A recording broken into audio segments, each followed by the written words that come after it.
This is Nancy Kilpatrick, and we are on the Great Lakes Horror Company podcast. Today we are talking about, you'll find out in a minute. I'm going to introduce you. I'll introduce you first to Elaine Pascale. She is a published author. She's got short stories, a novel. Her novel is called The Blood Lights, and her story collection is fantastic. You should buy that one too. It's If Nothing Else, Eve, We've Enjoyed the Fruit. I love that title. You can go to Elaine's blog. She's got a whole thing running for Women in Horror Month, February 2020, and lots of women are there. Every day there's a new woman. She's got a short story from each of those women, and there's information about them and how to contact them. So it's a really good blog. You can get there at www.elainepascale.com. Mm-hmm. And I think I hope I got that right. She'll correct me if it's wrong. No, you got the correct. I was just going to add your story, Nancy, is February 6th. Oh, okay. All right. So you know that I'm on there too. Yes. And anyway, she's also a reviewer, and she writes a lot of reviews for places like she'll tell you because I have a brain dead today. But anyway, okay. She's got a lot of reviews coming out.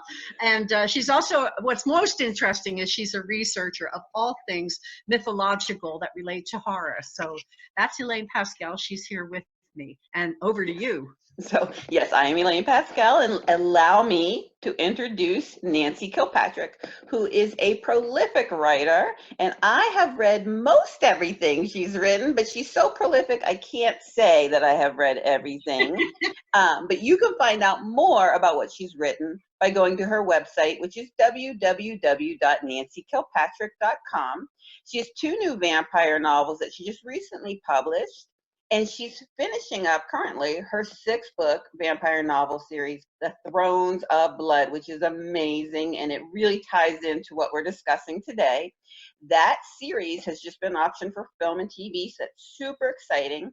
And she's also working on a crossover science fiction / horror novel. And as I said, her story will appear on my website on February 6th, but you can go to her website and see more about what she has published.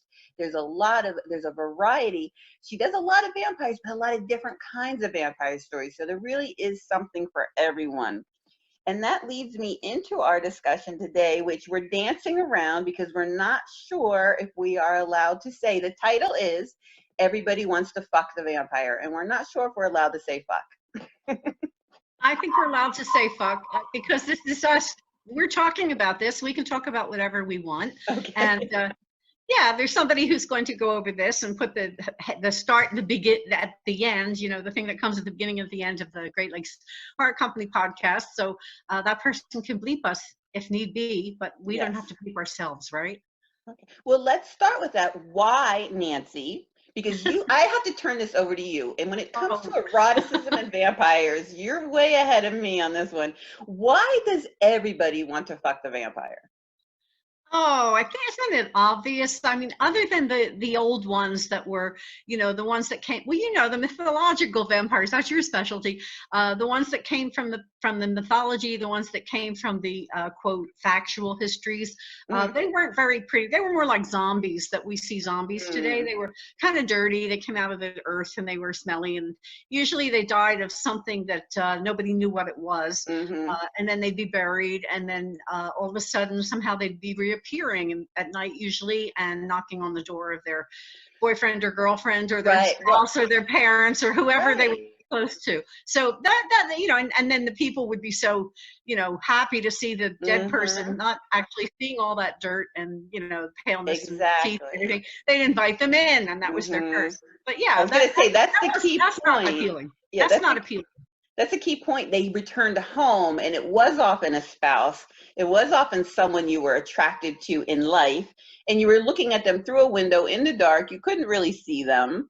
But the Malaysian, the Asian vampires were often seductive women at the beginning. They are, yeah. Well, those vampires, I mean, I guess if you're like so in love with someone, maybe you don't notice all of these strange peculiarities that have happened since they, quote, died, unquote.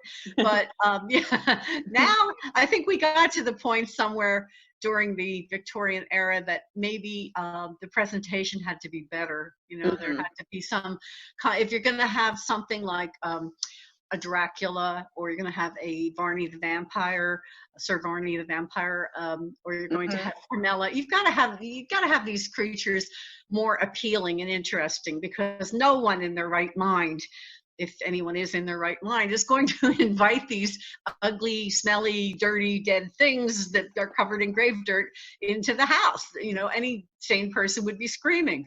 So, well, they're also hypnotic. They can hypnotize you. They can, theoretically. I guess that's what they did, yeah. Mm-hmm. But anyway, for whatever reason, we wanted to make them a little more palatable, as it were.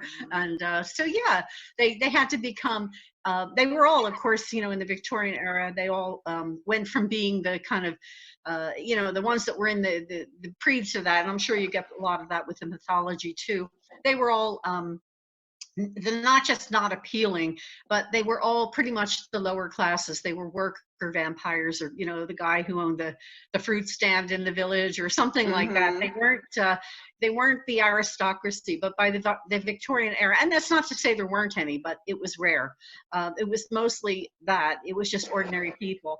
And when the vampire hit the Victorian era and all of its special attention to everything, they had to become, and because they were aristocracy, they had to fit into that world where you have to dress properly and have the proper manners and so on and so forth.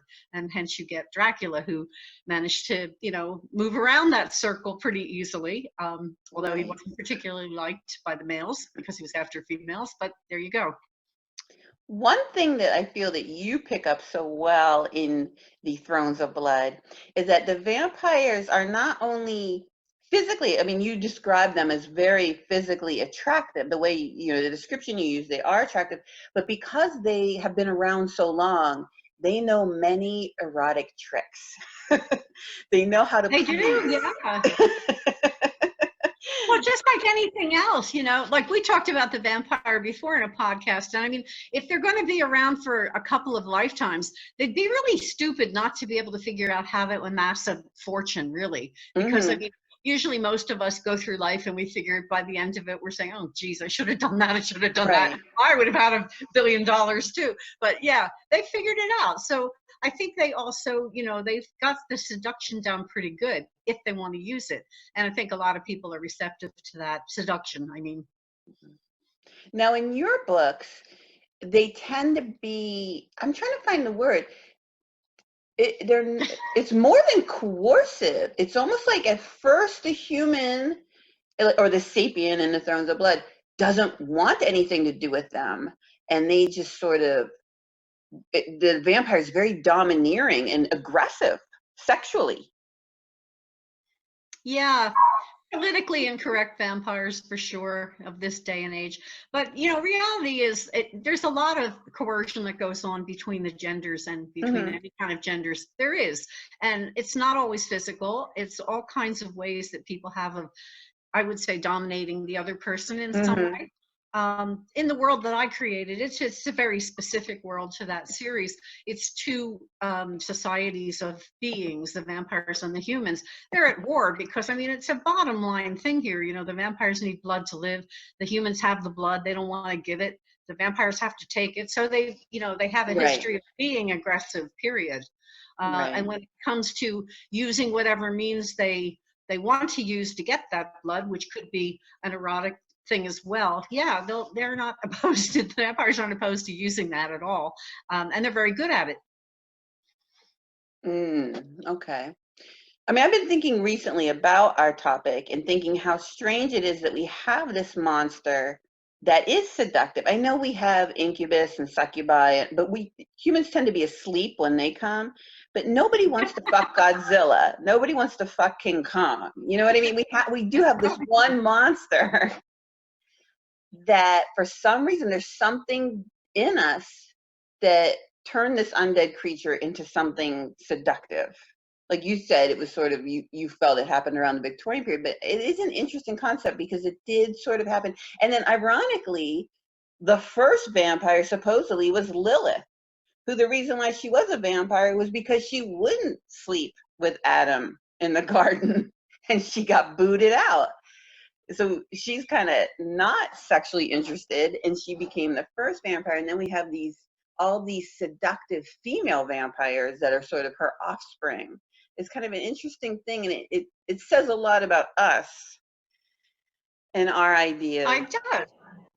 Yeah, you're right. I mean, we often see that with human beings, where you have parents that are a certain way, say they're very conservative people in the way of their lifestyle, and then they have these kids, and maybe there's one or two of the three that they have that are very radical and very extreme, you know, and things flip around anyway with people. People change as they get older, and they change again, and all kinds of things happen with people. So it stands to reason that you know, there'd be a bunch of offspring that would be the other way, the opposite way, rebellious in a way, but also more adventurous.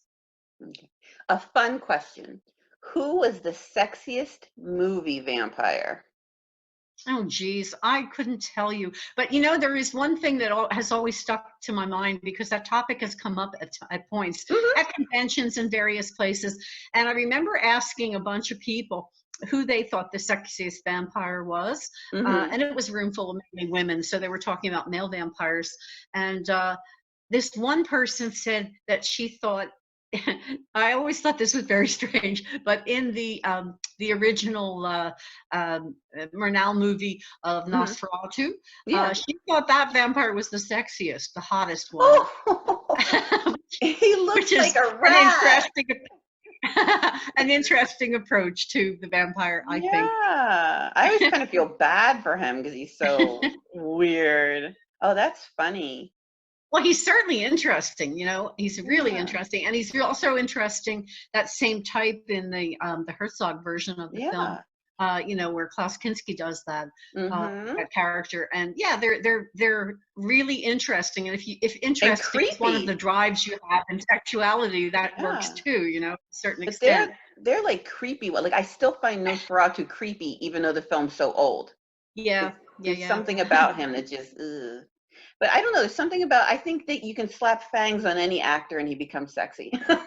In a way, that's true. It's really true. I mean, who do you think is the sexiest vampire, book or film or whatever? Well, with films, there's just so many of them. Like, I think of David Bowie in The Hunger. He was sexy. Absolutely. He's sexy Grace anywhere. Jones. Yeah, Grace. That's what I mean. It's David Bowie. Grace Jones in Vamp was sexy. I was a child of the 80s, so The Lost Boys, Kiefer Sutherland.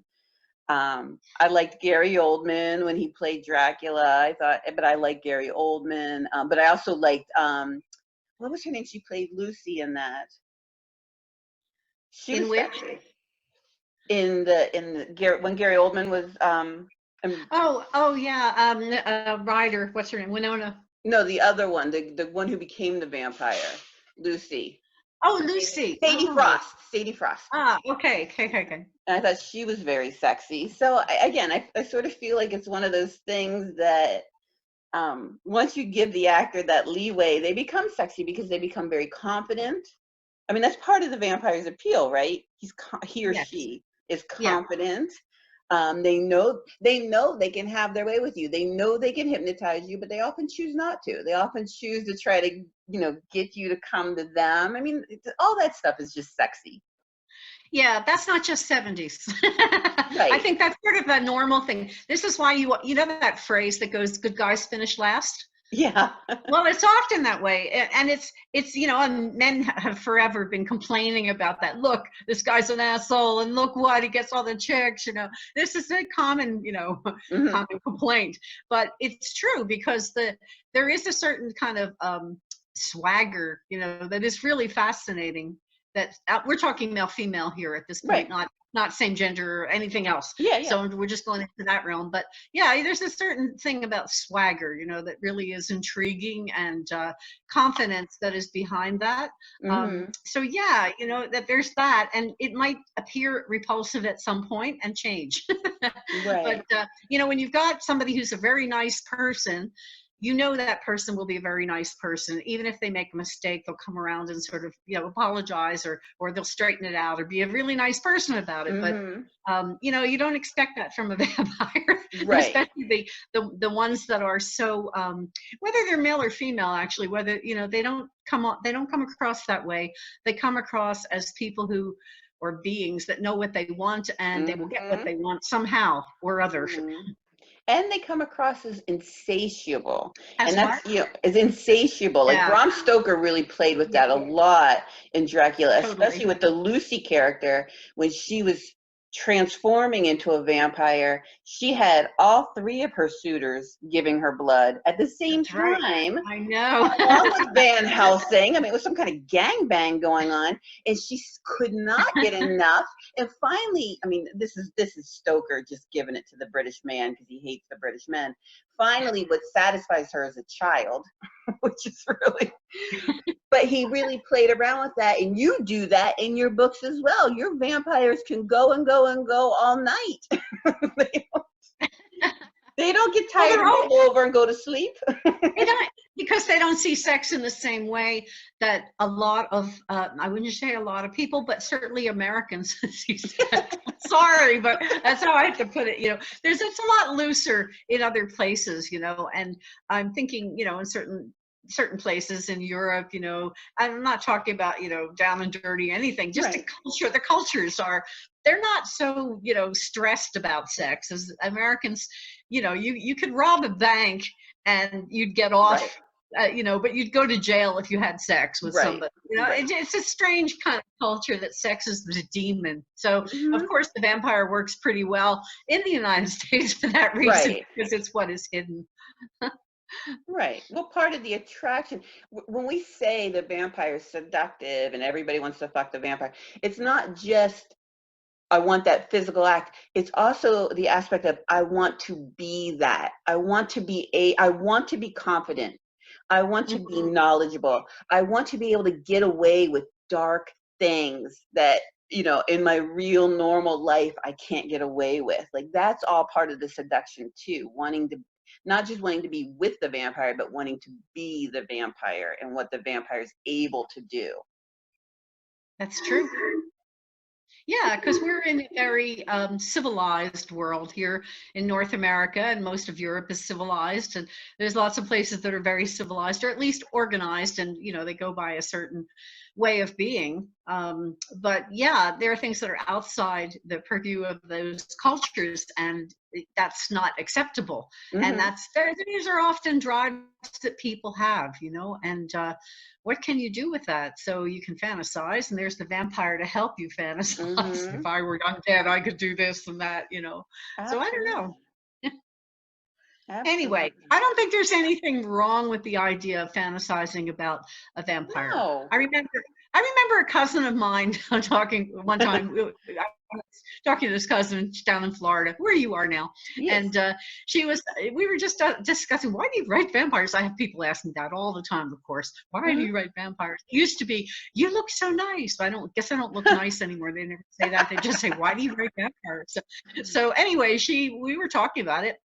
And she said at some point after I gave my little discourse, she said, but they're so cold.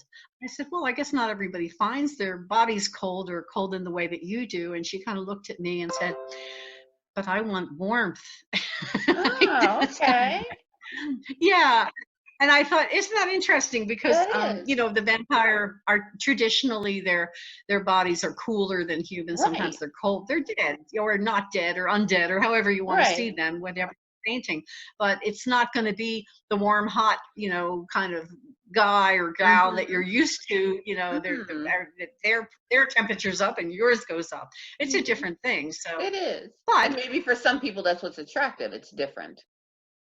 But on the other hand, I was thinking about going into a sex shop with a friend of mine one time, Mm-hmm. just to look around. We Mm-hmm. were we were doing that, and we were looking at various things. And there's this. Well, I won't go into some of the strange stuff, but anyway, one thing we were looking at was dildos, Right. and so there was this whole shelf of glass dildos, and I looked at them and I thought, Yeah. what are these about? And I asked the store clerk, and there were a couple of people that were clerks there, and one of them came over the guy said to me, well, I said, well, why would you want a glass? Why would you want glass? It's plexiglass, obviously. Right. And he said, oh, because you can put it in the microwave and warm it, or in the freezer and freeze it. And I thought, okay, everybody likes something different. That's interesting. So yeah.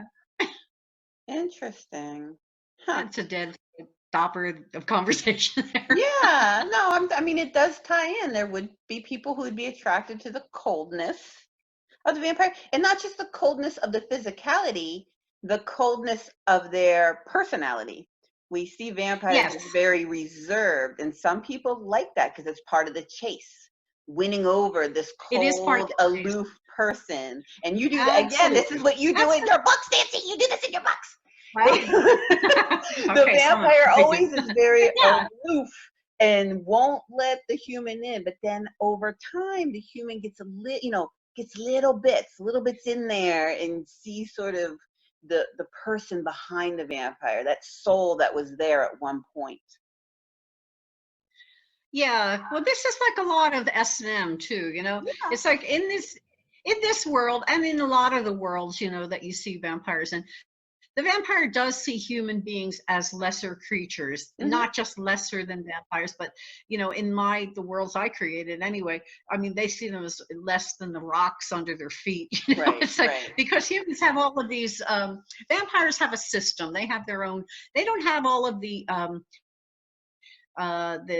morality that we have in the same way, and so we're just even food. A vampire we're food. Period. We're food. Yeah. And like when it comes to sex, for example, some of them have partners, some of them don't have partners, but they change partners easily. And even if they have a partner in what we would deem to be, say, a quote marriage, they will still have sex with someone else. That doesn't matter to them, because sex is just sex. It's not necessarily a commitment in the same way that we view it. It's sort of like one night stands without the negativity, if you put it that way. So it's a different way of thinking, and I think that's really appealing to people too, this idea. Well, can you get an STD from a vampire? Can you be what? Can you get an STD from a vampire, or could you give them a sexually transmitted disease? That's an interesting idea. Something for you to read. I don't know. I mean, I suppose it's possible if they are beings that can, be infected by things. It depends what it is, I suppose. How I mean, the vampire, of course, is mythological and it's fictional. It's fantastic. Right. And to create a world that we, create the parameters of that world, the rules of that world, however you envision them, you have to stick to those rules in your particular work, so that it makes sense to get into it. I'm just thinking about I'm thinking about the lack of consequences. Like if you can have sex without any consequences, there's no pregnancy, there's no disease, then the shame aspect is kind of lightened, or maybe even removed. Well, I mean, it's an appealing way of thinking, as opposed to being stressed and worried about things all the time, like pregnancy and diseases and things like that. And then, there's just a lot of, I think there's a lot of reasons why people would want to fuck the vampire, because it's a whole different world. It's not got the complications in a way, or what the complications are, because they're obvious. This being wants your blood, needs your blood. You can maybe supply that or not, depending on how it goes. But it's kind of like the game that always happens between people. There's a little bit of a back and forth, push and pull game that happens with people when there's an attraction for something. And it's got to be that, that's got to be there. I think there are a lot of vampires that are just the killers. There's a lot of those as well. They're not interested in anything erotic at all. They're only interested in blood, period, as much as can be swallowed. And they're more like the old school vampires that are pre-Victorian era, where nothing's going to get in their way. They're just going to go for the jugular. That's it. Even the artery, is even better. It comes out faster. So they'll do that, and that's it. And one after another. I mean, it's like it's a different thing too. And I mean, that that is more horrifying than appealing or attractive. But I think a lot of the vampires now, for the last, oh gosh, 50 years, they've all been pretty much attractive in some manner. Otherwise, Mm-hmm. they can't get around human beings. How can you get something around you that is not attractive? It's obvious right from the get-go. Mm-hmm. That's true. But yeah, I mean, I thought Twilight was kind of interesting. I know you No, did we're like not Twilight. talking about Twilight, Nancy. It's not Oh, a okay. vampire story. Forget it. Forget I even said the T word. Oh my God. Continue on, Elaine. No, what were you It's going to go okay. ahead? What were you going to say? I will indulge you. What were you going to say about No, we're not going to go into Twilight. It's okay. Never mind. I just don't consider them vampires. I'm sorry. They're too off the mythology, and I'm a purist. It's too much. Oh, stop. I consider them a branch. There's a lot of types of vampires, as you well know. Right. And it's like one branch of it, and it's not the whole of it at all. Mm-hmm. And people get upset because, oh my God, look what's happened to vampires. But no, it's one thing, and it appealed to young people, you know, mostly, and some mothers apparently. But, you know, that's what it was, and it's over now. And now we're back to other types of vampires. You know, you get on television, on Netflix anyway, you get the V Wars and the new Dracula from BBC, and I mean, even the Vampire Diaries is over, but yeah, no, he was pretty hot. What's his name? Ian, whatever. Some Holder or something, yeah. Something like that. It's not some Holder. Yeah, he was pretty hot in the Vampire Diaries, of which I was not a huge fan. I didn't watch all the shows, but I saw the occasional one, and I thought he had the whole game down, the game mentality down. You know, so yeah, there's all kinds of things like that. The True Blood vampires I thought were great. The whole, you know, range of them, all that they were into. Yeah, so there's a lot of vampires that are out there now. There's a lot in books too. An American Horror Story did a vampire season. The hotel season was, which I did not care for. I thought that was really one of the weakest seasons of the series, and Lady Gaga was not a good vampire. Oh well. It's like playing the bad guy. People don't always play the bad guy. But yeah, I think it's a reasonable thing. If you're going to fantasize, you can fantasize about whatever you want. People keep their fantasies hidden usually, right? So you know, they're not talking about them, or at least they're not being explicit about them, right? But I don't think there's anything, you know, morally wrong with it. No, and just because you fantasize about something doesn't mean you actually really want it to happen.